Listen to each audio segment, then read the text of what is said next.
Bon, mes chers amis, c'est pour moi un immense plaisir d'être parmi vous et de répondre à l'invitation de Philippe Goujon. Philippe préside avec beaucoup de sang-froid, et j'ai envie de dire beaucoup de dévouement aussi, parce que ça n'est pas si facile, la première fédération de notre mouvement. C'est un ami, c'est un parlementaire qui ne transige pas sur ses valeurs, et puis c'est un maire qui est engagé 24 heures sur 24 malgré les intempéries socialistes. Et je voudrais l'en féliciter. Je veux adresser à tous nos élus de Paris, à tous nos militants parisiens, un message d'estime et d'affection, et surtout, ensemble, nous fixer un cap. Nous avons, au fond, 3 missions à accomplir. La première mission, elle est simple, résister à Madame Tout va bien. Madame Tout va bien, vous l'avez reconnu, c'est le maire de Paris. À l'entendre, en effet, tout va bien. Eh bien, notre mission, c'est de lui faire entendre la voix des Parisiens. C'est de lui faire entendre la voix des Parisiens qui l'interpellent sur leur travail et qui leur posent la question: qu'est-ce que vous faites pour les salariés qui veulent travailler le dimanche plutôt que de s'appauvrir? La réponse de Madame Hidalgo, vous la connaissez. C'est d'ailleurs une réponse qui nous conforte dans l'idée que les changements que nous devons apporter à l'organisation de notre pays à l'avenir doivent être des changements profonds, radicaux, car on voit bien à quoi aboutit le culte du compromis permanent. Ça aboutit à la loi Macron, et la loi Macron, ça risque d'aboutir à moins de liberté pour ouvrir des commerces à Paris qu'avant la loi Macron. Notre mission, c'est ensuite de lui faire entendre la peur des Parisiens devant l'insécurité qui progresse et qu'elle refuse de combattre avec les moyens qui sont à sa disposition. Notre mission, c'est de dénoncer sans relâche des conditions de transport et de circulation qui deviennent catastrophiques. Notre mission, c'est de nous faire les interprètes de la colère des classes moyennes qui ne sont ni assez riches pour Paris, ni assez pauvres pour profiter de ces aides sociales.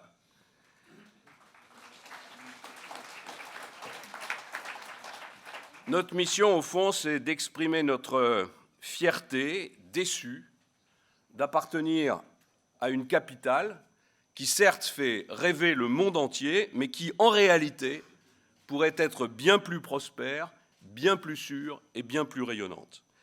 Je veux, mes amis, saluer la résistance de cette fédération de Paris et le travail de celles et de ceux qui vont passer la main à une nouvelle équipe, et je veux adresser à Frédéric Pechnard tous mes encouragements pour sa nouvelle mission.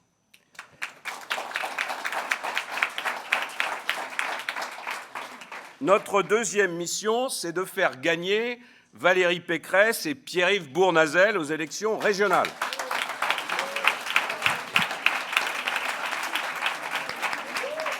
Cette victoire en Île-de-France, elle est nécessaire pour relancer la dynamique de la région capitale. Elle est nécessaire pour apporter des réponses aux maux dont souffrent les Parisiens, parce que Paris étouffe dans une région sans ambition, dans une région sans stratégie, dans une région sans autorité. Et enfin, cette victoire régionale, elle est évidemment indispensable pour engager l'alternance politique dont notre pays a besoin. Imaginez un instant que la gauche ne subisse pas une défaite écrasante aux élections régionales. Ce que M. Hollande en tirerait comme conséquence et comme conclusion, c'est que sa politique, finalement, n'est pas si mal que ça, qu'il a toutes les raisons de se représenter et surtout qu'il a toutes les raisons de continuer encore pendant 18 mois dans la voie fausse qu'il emprunte depuis déjà maintenant près de 3 ans et qui conduit notre pays dans une impasse. Si vous n'en êtes pas convaincu, peut-être l'êtes-vous déjà, cette semaine, 2 images ont fait le tour du monde. La première montrait un responsable d'Air France en guenilles, quasiment lynché par des voyous qui confondent manifestation et agression. L'autre, au Parlement européen, montrait Madame Le Pen injuriant de façon grossière le président de la République et la chancelière allemande. Eh bien, je vous le dis, face à ces deux images, j'ai eu honte. J'ai eu honte de voir mon pays, que j'aime, présenter le visage de la violence et de la haine. J'ai eu honte de voir mon pays d'un côté prisonnier d'un pouvoir impuissant et de l'autre condamné à subir les mensonges de la firme Le Pen. La vérité, c'est que nous ne sommes pas condamnés à subir les erreurs socialistes et nous ne sommes pas condamnés à avaler plus longtemps les mensonges de la PME de la famille Le Pen. La France n'est pas fichue. C'est juste son système qui l'est. Et un système, ça se change, à condition d'avoir le courage de gouverner. Les Républicains, c'est notre mission, ne doivent pas laisser le pays s'enfoncer dans le marais. Et si nous sommes tous rassemblés, c'est parce que nous sommes tous révoltés. Après 3 années de pouvoir, on peut déjà affirmer que le quinquennat de François Hollande aura été historiquement une calamité pour la France.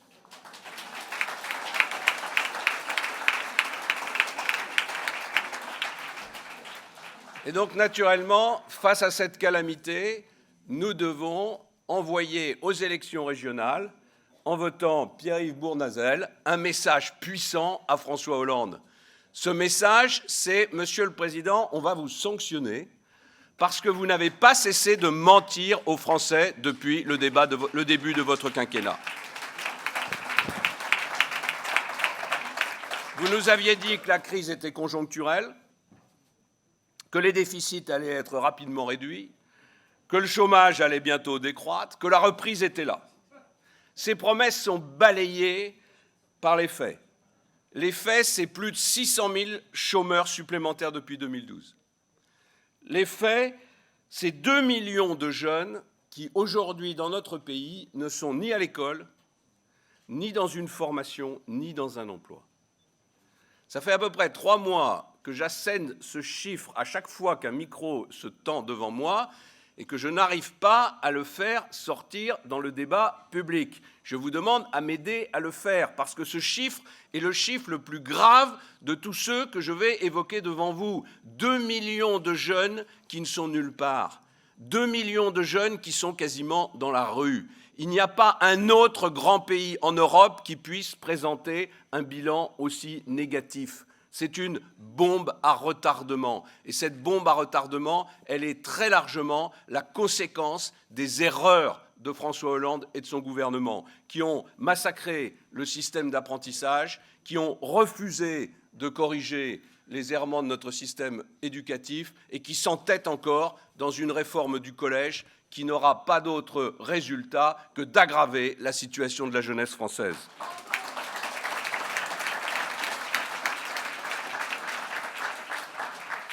300 milliards de dettes supplémentaires.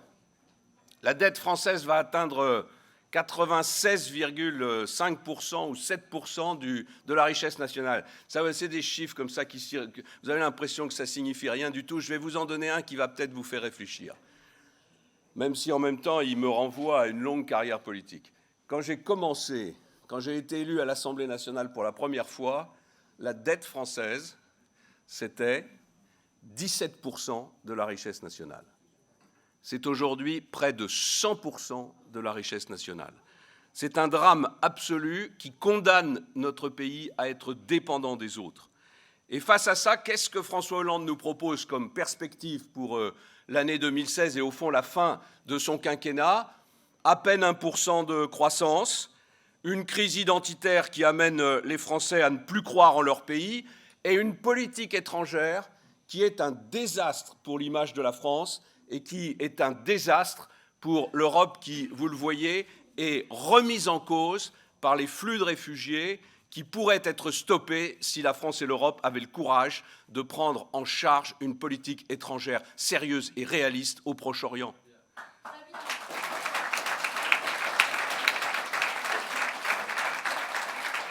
Et en votant pour Valérie Pécresse et Pierre-Yves Bournazel aux élections régionales, il faut aussi envoyer ce message à François Hollande.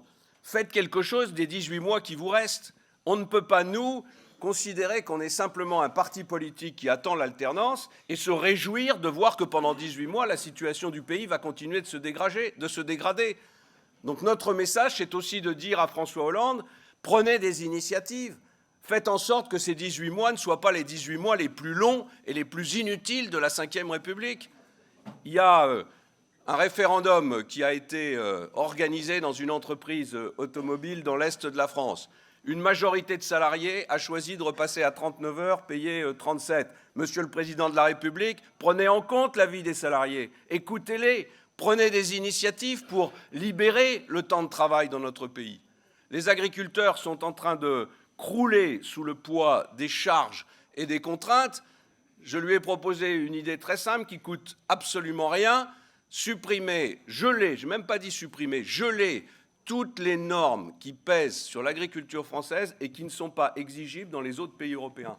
Juste ça, ça suffirait à redonner de l'espoir et de l'oxygène à l'agriculture française. Et puis enfin, changer de politique étrangère.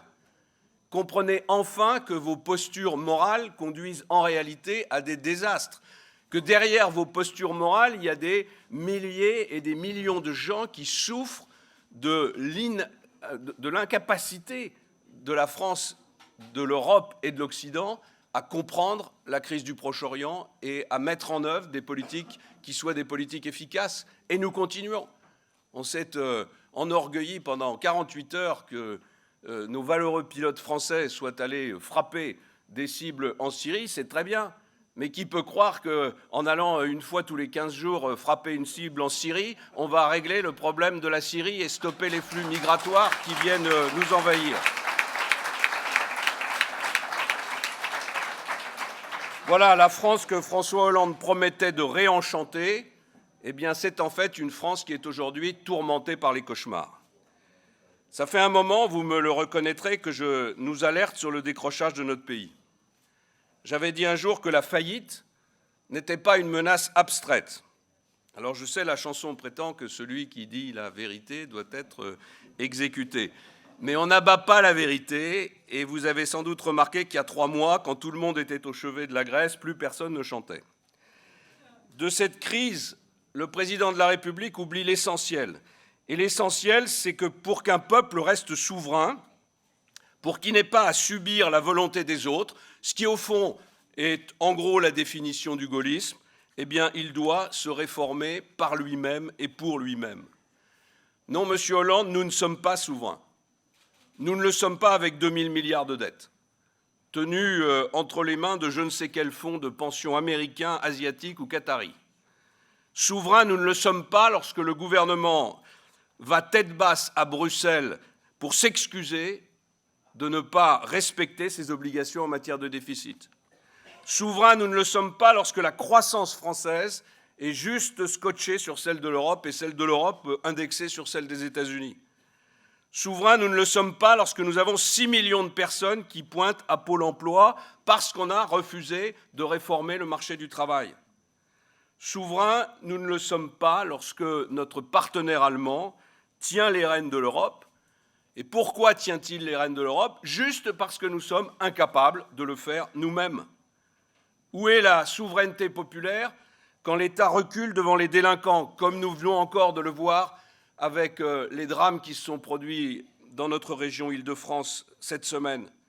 Lorsque la laïcité cède devant les fondamentalistes, lorsque les syndicats les plus archaïques font la loi, lorsque, je le citais dans le débat avec le Premier ministre, dans la région des Pays de la Loire, à côté de Nantes, depuis maintenant plusieurs années, un territoire entier, plus grand que plusieurs communes, est entre les mains de hors-la-loi qui en administre le territoire et qui filtre les gens qui ont le droit de rentrer dans ce territoire et ceux qui n'y ont pas le droit. Des hors-la-loi qui ont attaqué, comme au Far West, comme les diligences, un fourgon de gendarmerie il y a quelques semaines, sorti les gendarmes et brûlé le véhicule de la gendarmerie. Des hors-la-loi qui, il y a encore quelques jours, ont intercepté un camion de marchandises sur une route publique de cette région. ont éjecté